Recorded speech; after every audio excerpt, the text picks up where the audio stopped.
Pessoal, como prometido, vamos trabalhar aqui nesse momento os principais hardwares em prova, ou seja, as principais peças de computador, notebook, o seu celular, por exemplo, as principais peças de celular, de tablet, etc., que caem dentro do concurso público, beleza? E eu separei para vocês de maneira didática em 5 classes, legal? Processadores, memória, placa-mãe, fonte e placa de vídeo. Pessoal, também existem peças que são externas ao computador. Essas peças aqui, elas são internas à sua máquina.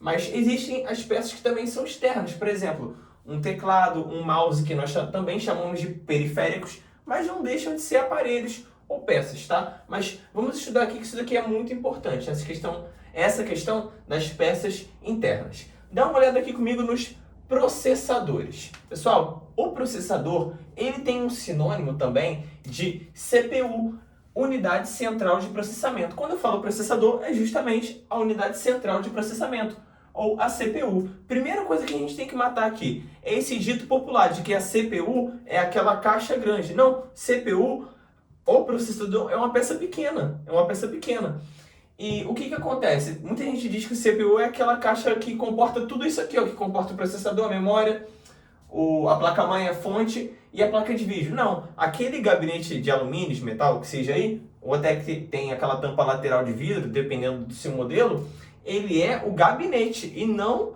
a CPU, tá legal? A CPU é o processador do seu computador.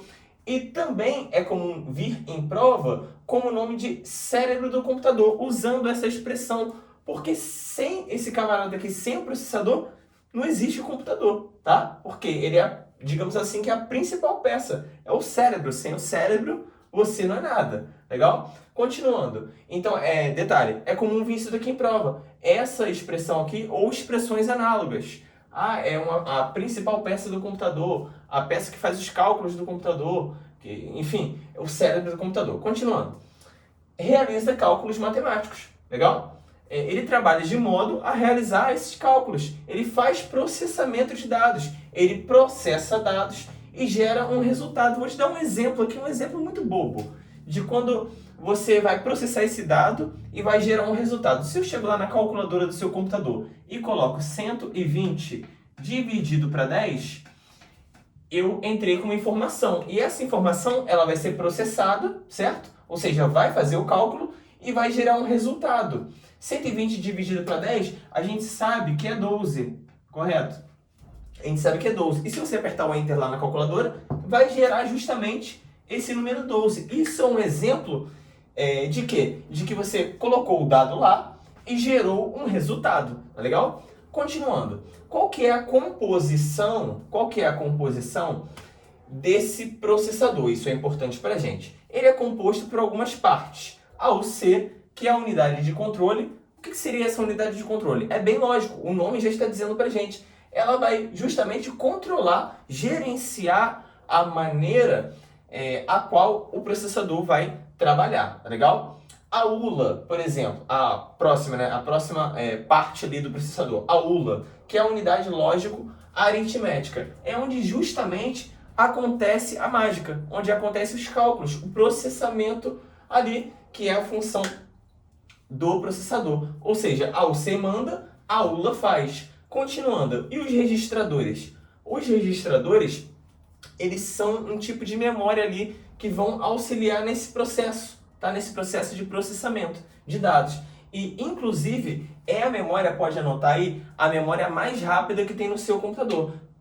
É justamente a questão ali dos registradores. Por quê? Porque se você for analisar, até questões de prova tratam sobre isso. Que você tem digamos assim, que uma hierarquia. Não chega a ser uma hierarquia. Tem uma ordem de velocidade das memórias.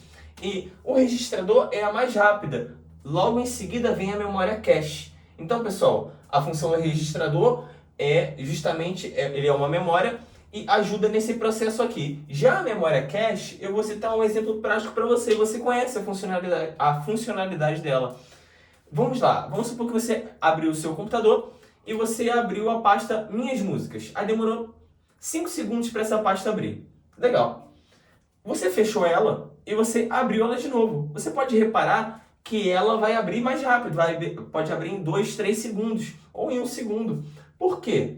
Porque quem está agindo ali é a memória cache. Essa é a função da memória cache. É fazer um pequeno armazenamento ali, de modo a deixar aquelas informações que você precisa, que você utiliza com frequência, ou que você estava utilizando ali em determinado momento, mais próximas, né? Mais rápidas de serem acessadas. Essa é a função da memória cache. Então nós temos aqui duas memoriazinhas que vão auxiliar no trabalho do processador. Observa agora que eu coloquei para vocês uma classe de memória. Agora já estou saindo dos processadores e partindo para a memória. Só que dentro do processador também tem memória, mas é uma separação didática, tá, pessoal? Continuando.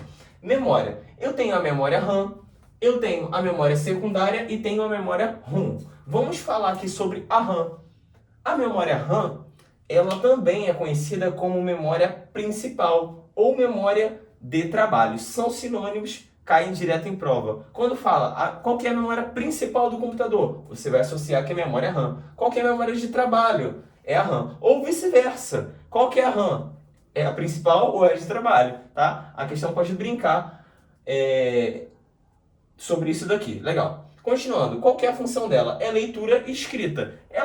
Você vai inserir dados ali e vai pegar esses dados. Leitura e escrita, bem tranquilo. Ela tem um caráter volátil. Isso daqui é importante pra gente. Por quê? O que quer dizer isso? Quer dizer que quando eu tiro a energia, quando eu desligo o meu computador, por exemplo, eu perco todos os dados que estão armazenados na memória RAM. Beleza? Então é importante saber isso daqui. Ela tem um caráter volátil. Show de bola. E a memória secundária? Como memória secundária, eu trouxe para vocês, como exemplo, o HD e o SSD. Vou até completar para vocês. Eu posso escrever que essa memória aqui secundária, ela é necessariamente não volátil.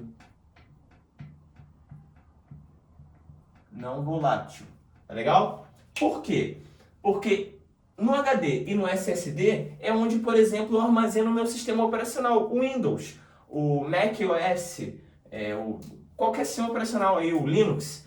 E como que eu vou desligar o computador e vou perder o meu sistema operacional? Vou acabar com tudo. Então é justamente essa memória, onde você vai armazenar o seu SO, o seu sistema operacional, onde você vai armazenar suas músicas, suas fotos, etc. Ela tem um caráter não volátil, tá legal? Exemplo, o HD e o SSD. Já até comentei em aulas anteriores o que seria mais ou menos isso daí. Continuando, eu também tenho a memória ROM. A memória ROM, ela tem um caráter de apenas leitura. Ou seja, quando eu gravo, eu não altero mais a informação. E, via de regra, essa informação aqui, que foi gravada ali na memória ROM, ela vem de fábrica. Um exemplo para vocês, o CD-ROM. Tá? O CD-ROM é aquele CD que você compra ali, que vem gravada a música e você não consegue mexer em nada. Por quê? Porque ele é ROM, ele é apenas leitura, já vem de fábrica gravado. Inclusive, você tentar alterar esses dados pode gerar danos, tá legal? Isso é importante da gente saber. Continuando. A placa-mãe. Já estamos agora em outra classe, tá? A placa-mãe. Para que serve essa tal de placa-mãe? Ela serve para servir, né, de base para outros componentes, beleza? De base mesmo, por quê? Porque você vai pegar aqui a placa-mãe, vai inserir aqui, ela tem um slot, né? Ela tem como se fossem caixinhas. Você vai inserir a memória RAM, você vai inserir ali o processador, tá? Você vai inserir o HD, assim por diante. E qual que é a função? Servindo, ela vai ser essa base, né? E qual que é a função afinal dela? Permitir que os hardwares, as peças, conversem entre si. Ela vai permitir justamente isso, que o processador converse com a RAM, porque é preciso que ele faça isso. Vai permitir que a memória secundária converse com o processador e converse com a memória RAM. Assim por diante, vai permitir essa conversa entre as peças, tá legal? E é importante também falar que a placa-mãe carrega portas. Exemplo de portas. A porta USB, muito conhecida por vocês. Quem não conhece uma porta USB, é a porta que comporta essa entradinha aqui, ó, a entradinha do pendrive. Eu estou mostrando para vocês o pendrive, mas onde você insere o pendrive no seu computador é justamente na porta USB, tá, pessoal? A porta RJ45 também, diversos modelos aí de placa-mãe tem essa porta RJ45, que é aquela do cabo de internet. Assim por diante, pessoal. VGA, que é de entrada de vídeo e uma infinidade de exemplos. Ainda mais com a modernização, né? Tem placas hoje em dia que trazem HDMI e outras entradas. Show de bola. Fonte. A fonte, ela tem o objetivo de de fornecer energia. Esse é o objetivo da fonte. Ela é fonte de energia, justamente. Mas olha que interessante. A principal funcionalidade prática dela é o quê? É converter corrente alternada em corrente contínua. O que quer dizer isso, pessoal? Olha só, vamos imaginar aqui que a energia elétrica, a corrente elétrica, ela vem da rede, né, do poste, de onde ela vem, do fio, de lá de longe, ela vem toda assim, oscilante, toda estragada, vamos falar melhor, toda estragada. O que acontece? A fonte vai transformar essa corrente em algo linear, em algo contínuo, em algo bonitinho pra gente. Por quê? Porque se eu coloco uma corrente uma corrente passando por essas peças aqui de modo descoordenado, eu vou acabar com essas peças, eu vou acabar com o meu processador. E de modo muito rápido, inclusive. Porque essas peças, o processador, a RAM, a memória secundária, a ROM, são peças sensíveis, tá, pessoal? Então, essa é a importância da fonte. Converter corrente alternada em corrente contínua, para não estragar as minhas peças, tá? Show de bola. Para encerrar aqui, eu vou falar sobre a placa de vídeo. A função da placa de vídeo é justamente o processamento gráfico, ou seja, o processamento de imagens. Pessoal, é bem tranquilo isso. Quando você está lá assistindo um vídeo no YouTube, tem uma série de imagens ali. Quando você está jogando um jogo de futebol no seu celular, um jogo de futebol no seu computador, um GTA no seu computador, você precisa de um processamento gráfico, ou seja, um processamento de imagens. E essa é justamente a função da placa de vídeo. Observação, existem processadores hoje em dia que já vêm com uma placa de vídeo integrada nele, ele já tem um processamento gráfico ali, digamos assim, tá? Então o que acontece? Acontece que muitas das vezes essa peça aqui ela é deixada de lado, pelo fato dos processadores já carregarem essa função, tá? Mas para pessoas às vezes que são um pouco mais exigentes, que precisam de um processamento gráfico melhor, vale a pena investir nessa questão da placa de vídeo separada, tá legal? Então é isso, pessoal. Vou encerrar essa aulinha por aqui. Espero que vocês tenham gostado, sobretudo entendido. E vamos partir para as questões. É só seguir a playlist que vai dar tudo certo. Vamos lá.